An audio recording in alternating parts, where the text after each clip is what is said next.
When it comes to sex, consent always needs to be present, and there are no exceptions. But sometimes, consent can feel uncomfortable or complicated.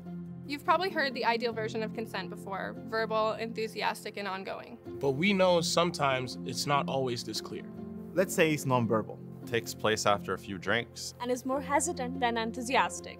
Consent might still be there, but it's hard to be sure. And the risk of someone getting hurt is much higher.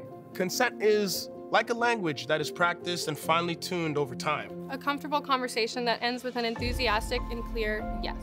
Ensure by asking things like, is this okay? Do you want to do this? Or does this feel good? Consent might sound awkward at first, but it starts to feel normal very quickly. And it's worth it to make sure everyone is safe.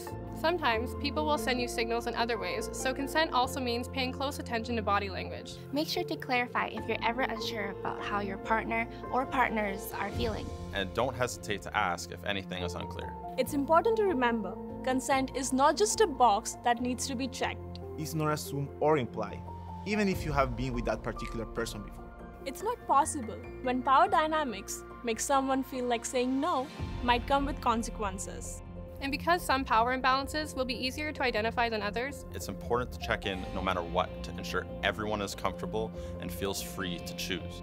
If you're excited about sex, that's great. That just means that it's time to get excited about consent as well. And hey, when you make sure that someone is 100% down for what's about to happen, you get the ego boost that comes from hearing someone say, Yes. let's do this. Sí, por favor. Yes, I'd love to. Absolutely. I'm running with you are. So don't think of consent as something to accomplish in order to avoid consequences. But as an integral part of being a compassionate, decent human being.